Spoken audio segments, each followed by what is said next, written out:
Welcome to the R video tutorial on artificial neural network models. Here we're going to learn about artificial neural networks, but we're not going to actually learn how to fit them yet. That will be in the next video, but I'm just going to give you a background of what they are and how they work. All right, so here I've stolen the picture from Wikipedia. This says this is what a neuron is and sort of how a neural network works in your brain. So you're going to have a node or a synapse and neurons. So here's the neurons. Over here you have synapses, and across the synapses the electrical charges are transmitted. Hopefully you remember this somewhere from biology. You're not going to be responsible for this knowledge, but I'm just trying to give you some idea. So these dendrite branches are going to reach out and touch other synaptic terminals, and they're going to input information from all over the brain, and they're going to process it through this neuron and then send it out through these other dendrites and through the synapses onto the next neuron. Okay, so there's a web of these neurons, and the information passes across as electric pulses, and this allows your brain to function. And once your brain is trained, it can function and learn tasks based off of this sort of architecture. So what we're going to do is we're going to try to emulate this in a computer. So here's a very, very simple artificial neural network. We have here the inputs.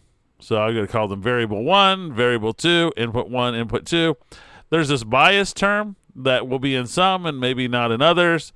Then there's what are called this hidden node. These are the neurons. This is going to do some processing. So information is going to come from here, going to go into here. Something's going to happen in here, which I'll explain later. And then it's going to give us our output. And again, there may be another bias node here.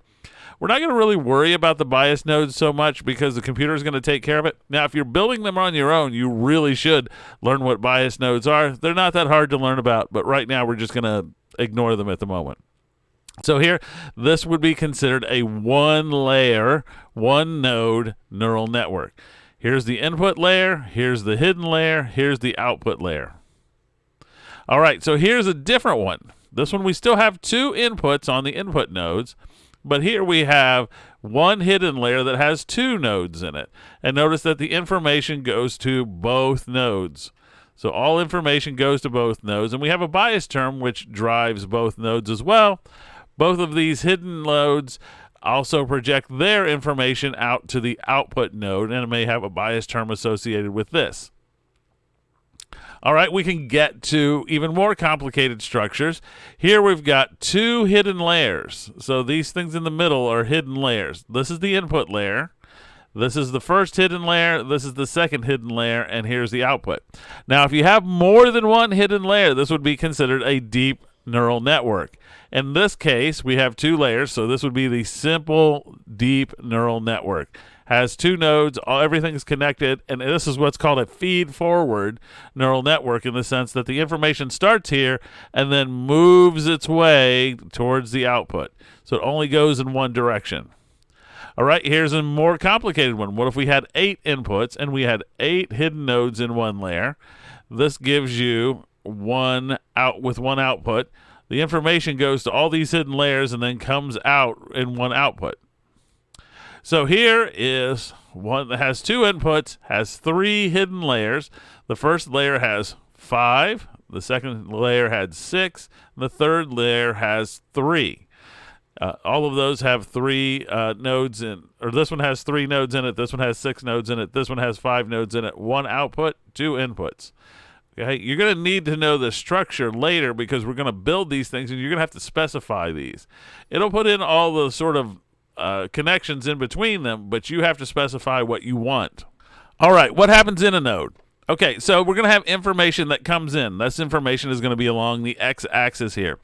And this example is a step function. So if the number is below 0, then it's just not going to pass any information back out. The value is going to be 0.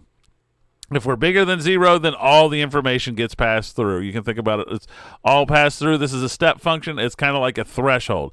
As soon as I reach a certain threshold, then I pass all the information on. Now, this is where the bias term comes in. It could shift this left or right, where this threshold is found. All right, so that's the simple one. It's just a threshold. Then there's what's called a rectified linear unit. So it's kind of like a threshold, except it doesn't pass all the information. So it's 0 up until a point, and then after that it proceeds linearly. So none of the information will go on, and then all of a sudden it'll start passing through information, a certain proportion of the full information, which also might amplify it. So just keep that in mind. It might amplify information. Then there's what's called a sigmoid function, and there's different versions of the sigmoid function. But here, this one, I've got it set at 0 to 1. So out here, if the number is very negative, it's not going to pass any through. Over here, if the information is very positive, it'll pass it all through. But in the middle, it's going to pass through just a portion of the information. So not all of the information will get passed through in this region. And then there's the hyperbolic tangent function. This is another one of these node functions. Notice that here it goes from -1 to 1. So it can give you negative values. Keep that in mind. It can give you negative values of negative information to pass on, which is often good because sometimes you want it to give you some sort of switch. So like if you were doing text analysis, maybe this would tell you if a not was present. When I say the word not, I mean like a no. So if that actually changes the meaning of a sentence, so it goes from a positive meaning to a negative meaning. Okay, and it has a quicker reaction here. All right, so this is the basic setup. Here's an actual example of what happens in a node. So here's our information coming in. This is our basic information that's coming from other nodes possibly. Here we have weights along each one of these edges here.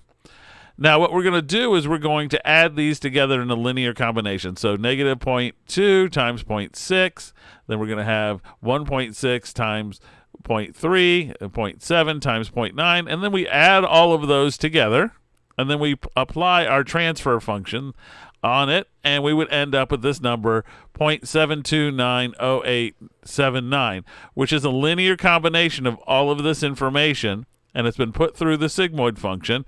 And you can see I have an arrow here. So I pushed it in, and this is the value that comes out.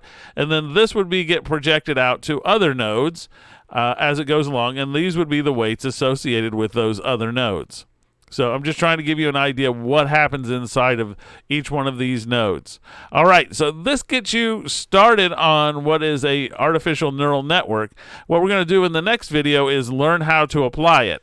So just stay tuned and wait for the next video, and you'll learn how to start building these things. See you there.